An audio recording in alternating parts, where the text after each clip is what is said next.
last year I was talking about what I do here in Monterey, and I said, well, what do you do? I do theory and research and all those sort of things. And the other person was an American academic, and she asked, and who do you teach in the theory course? I said, well, I teach my students. But no, I mean, what do you teach? Which theorist do you teach? Who do you teach?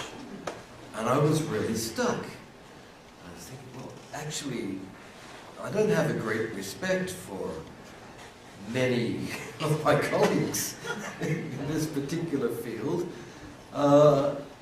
And I couldn't think of it. I thought, well, yes, there's only one theorist that I actually teach as a theorist, as a set of ideas, and that's Lawrence Venuti. He said, oh, wow, I love him.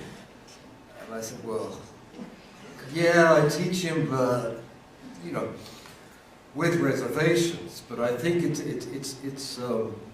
and now I'm breaking out of that conversation. I do teach this particular man, firstly because he's American, and he's living the same reality we're experiencing while we're here in Monterey. American culture, if you like.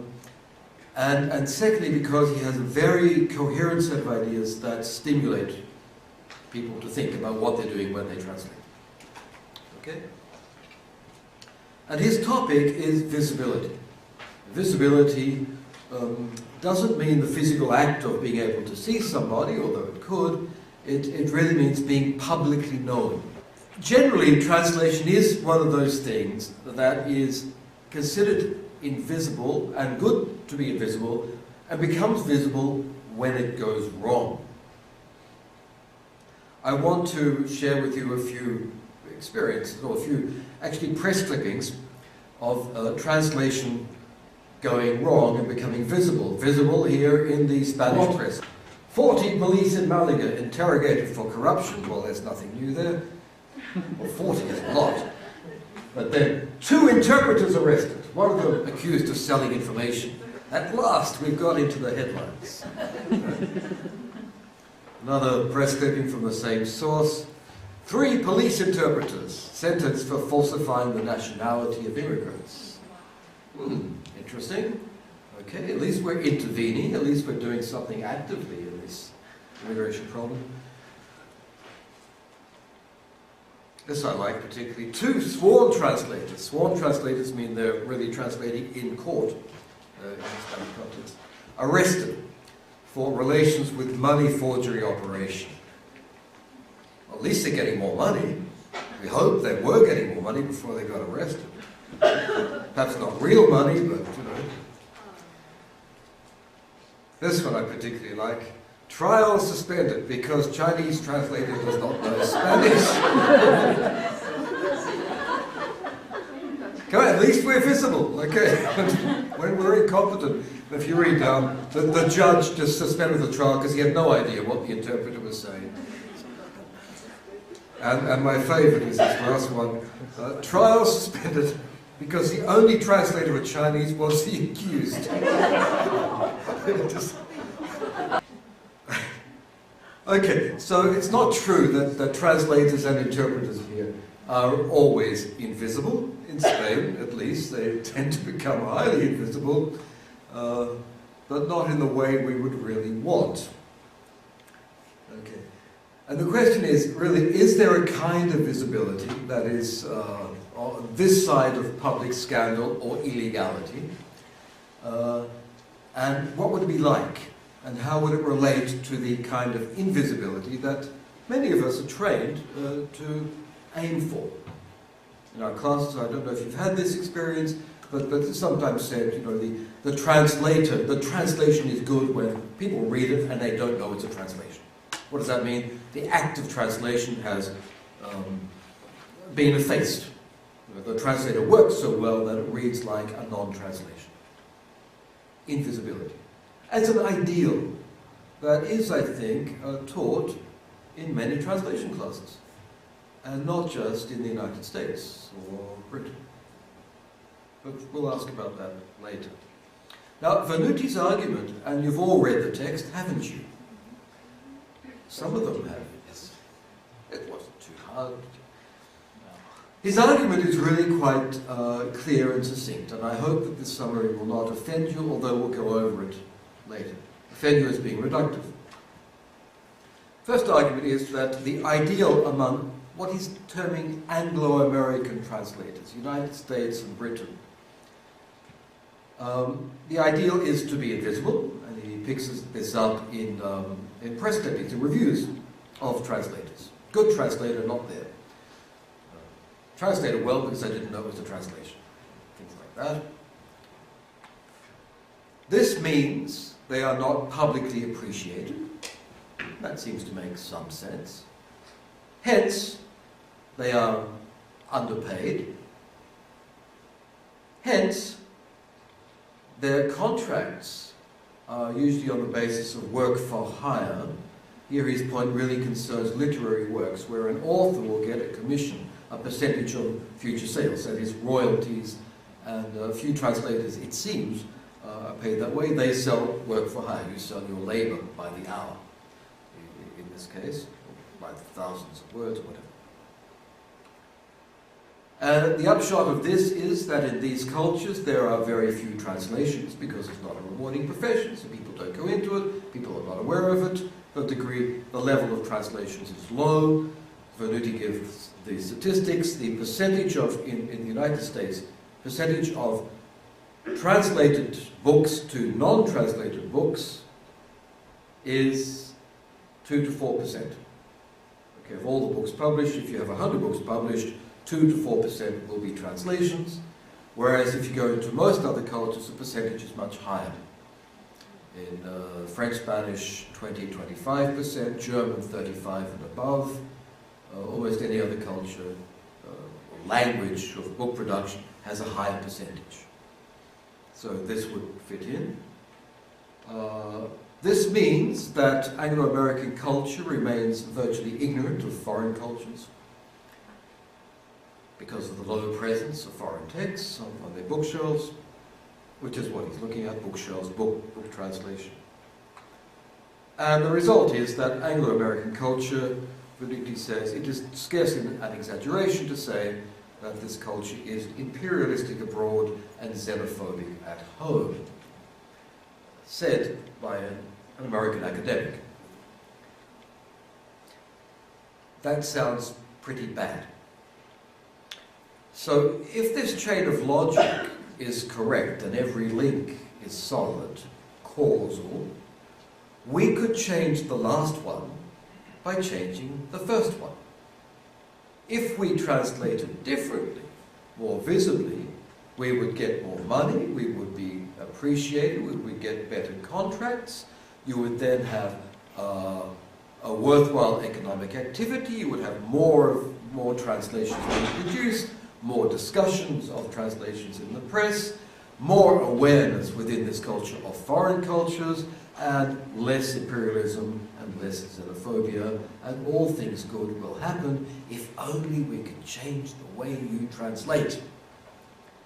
Hence, the end of the book, call to action. Change the way you translate. Do not aspire to invisibility. You are simply effacing yourself and you're not doing anybody any good. Powerful, coherent argument. Have I summed it up correctly?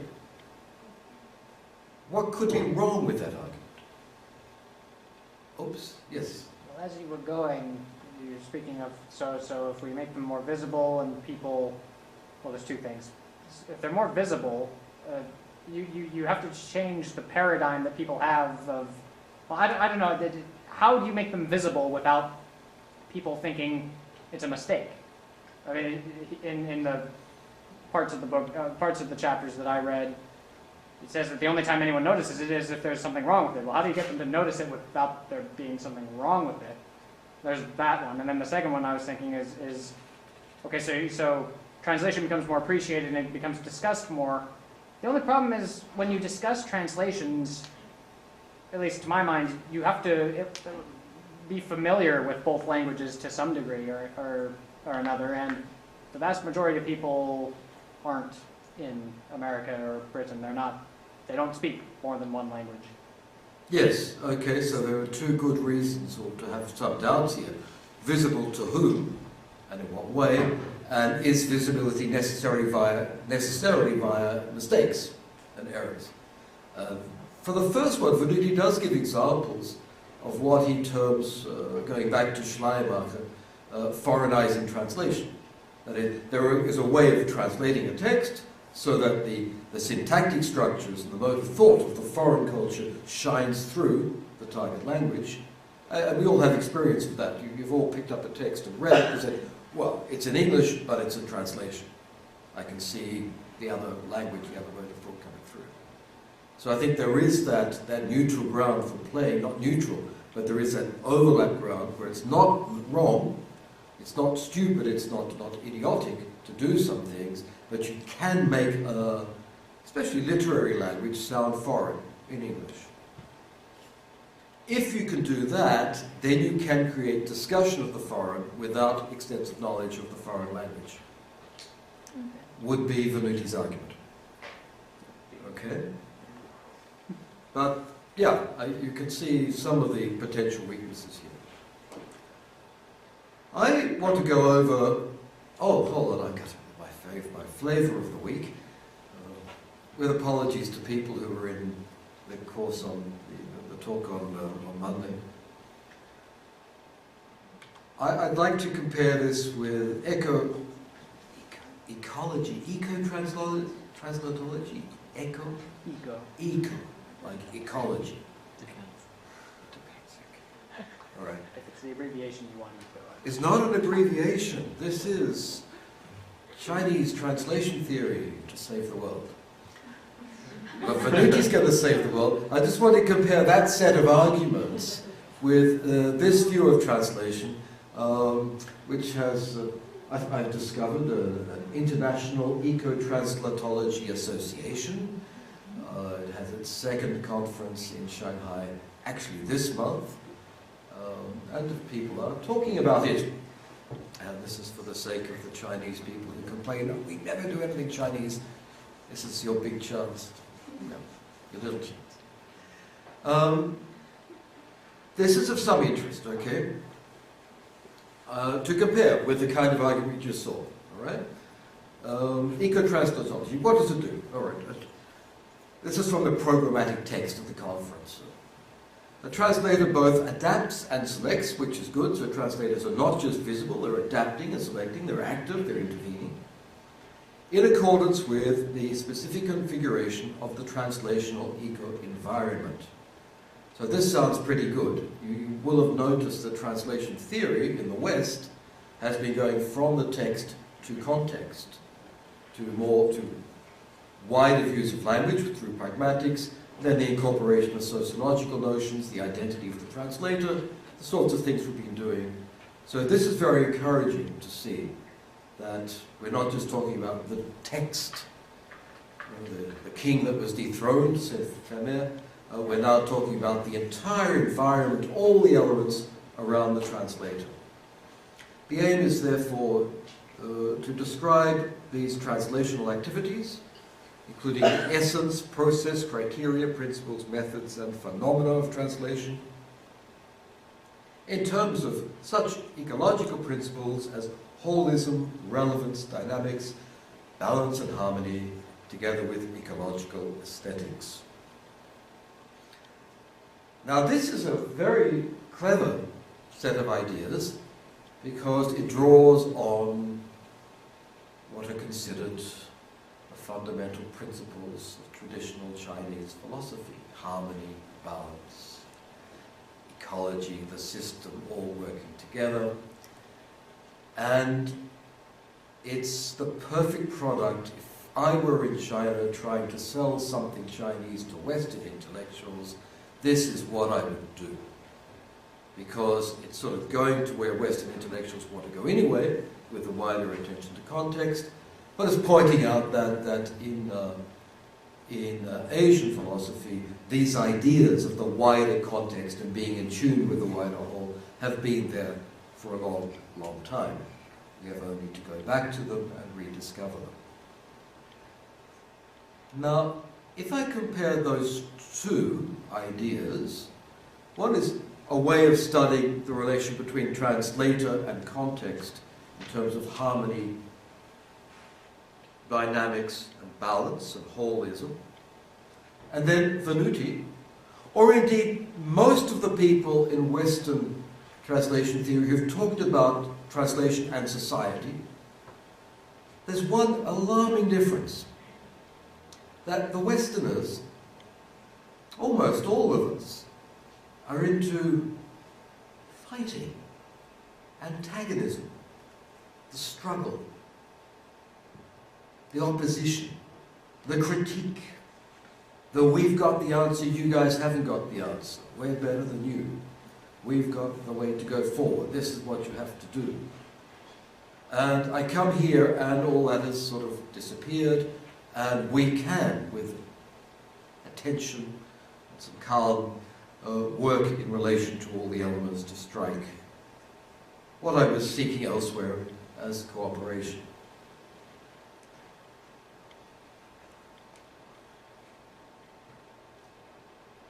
And I'm just interested to see what happens, to see the way that goes. Do we want to go with a venuti type view of conflict and struggle, call to arms, call to actions, or this opposed view which seems to seek something quite different in an almost postmodern perspective? I'll return to that when I've considered venuti in some detail. Venuti starts his book with a definition, what he's going to talk about. Invisibility is the term I will use to describe the translator's situation and activity in contemporary Anglo-American culture. Now this is an interesting way to start because he's assuming that the description is valid. There's no other term for it, so that's what you got.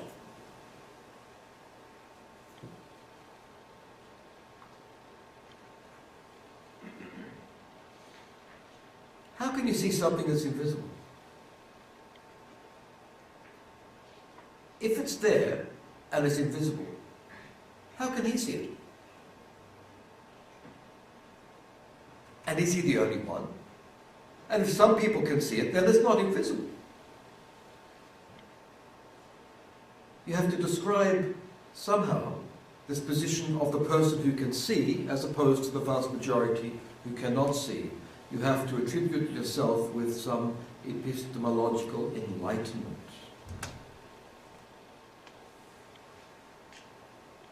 Does this describe all the translators, or just the few? It seems to describe all of them. But Lawrence Venuti himself is a translator. So he's described himself as being invisible. But he's not, because his name is on the front cover of a very thick book, and several of them, of theory and of translations.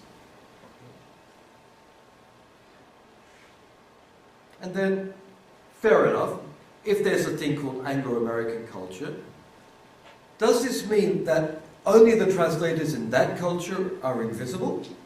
Or does this apply to all cultures with all translators? It seems to be that this invisibility is exceptional to Anglo-American culture. And I'm going to ask you in the second part of the course, what about your cultures? Do people in your cultures believe that invisibility is a desirable thing for translators? Are you trained in your culture to disappear? Certainly the Chinese interpreters, when they're telling me they're doing consec and they're not allowed to look at the audience, they've got to look as if they were not really there and the audience were not really there, certainly that would be an extreme case of imposed invisibility. And yet here invisibility is considered to be something specific somehow to Anglo-American culture. And I'm interested if this invisibility concerns both production and reception. That is, something is invisible because there are not many books published. I can understand that. 2 to 4% is pretty low. But then what happens in the actual space of reception where somebody gets books and does something with them, or in the reception of communication? Do we have any information on this, on the way people actually deal with these texts called translations?